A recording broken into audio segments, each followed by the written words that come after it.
രാജാവ് എല്ലാവർക്കും മാതൃകയായിരിക്കണം. യോഗവാസിഷ്ടം നിത്യപാരായണം. കാലേ കാലേ പൃഥക് ബ്രഹ്മൻ ഭൂരി വീര്യവിഭൂതയഃ ഭൂതേഷഭ്യുദയം യാന്തി പ്രലീയന്തേ ച കാലതഃ. വാൽമീകി തുടർന്നു. ദശരഥ മഹാരാജാവിന്റെ വാക്കുകൾ കേട്ട് സംപ്രീതനായ വിശ്വാമിത്രൻ തന്റെ ആഗമനോദ്ദേശം അറിയിച്ചു. മഹാരാജൻ, ഞാൻ നടക്കുന്ന ഒരു യാഗം വിജയകരമായി പൂർത്തീകരിക്കാൻ എനിക്ക് അങ്ങയുടെ സഹായം ആവശ്യമാണ്. ഞാൻ യാഗം ചെയ്യുന്നിടത്ത് രാക്ഷസരായ ഖരന്റെയും ഭൂഷണന്റെയും അനുയായികൾ അതിക്രമിച്ചു വന്ന് യജ്ഞകുണ്ഡം മലിനമാക്കുന്നു. യാഗത്തിന്റെ വിധിപ്രകാരം അവരെ എനിക്ക് ശപിക്കാനും വയ്യ. അങ്ങയ്ക്ക് എന്നെ സഹായിക്കാൻ കഴിയും. അങ്ങയുടെ പുത്രൻ രാമന് ഈ ദുഷ്ട പരീക്ഷകളെ നിഷ്പ്രയാസം നേരിട്ട് നശിപ്പിക്കാൻ സാധിക്കും. ഇതിന് പകരമായി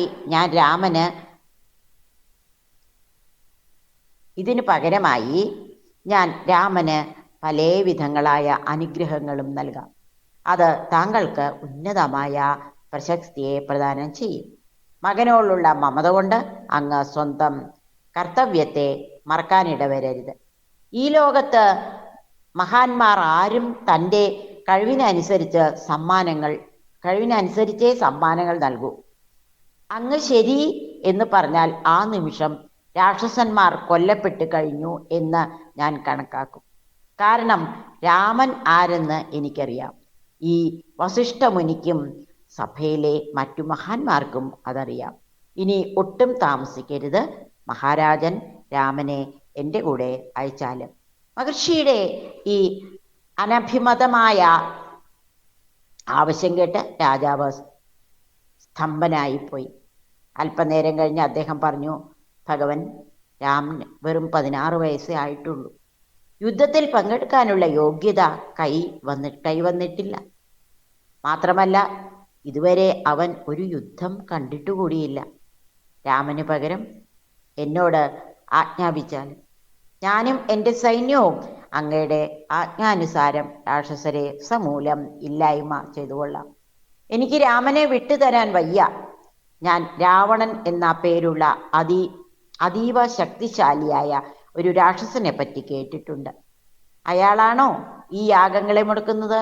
എന്നാൽ ഒരു വിധത്തിലും അങ്ങയെ സഹായിക്കാൻ എനിക്ക് ആവില്ല. കാരണം ദേവന്മാർ പോലും അയാൾക്കെതിരെ പൊരുതാൻ അശക്തരാണ്. ചില കാലങ്ങളിൽ അങ്ങനെയുള്ള അതിശക്തരായ സത്വങ്ങൾ ഈ ഭൂമിയിൽ ജനിക്കുന്നു.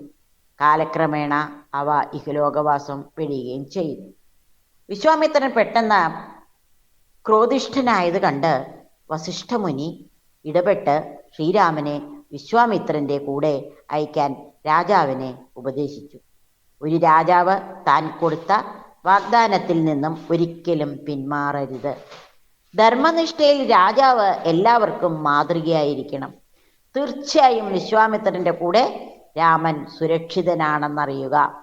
അദ്ദേഹം പ്രബലൻ മാത്രമല്ല, അനേകം അജയ്യങ്ങളായ ദിവ്യാസ്ത്രങ്ങൾ കൈവശമുള്ള ആളുമാണ്.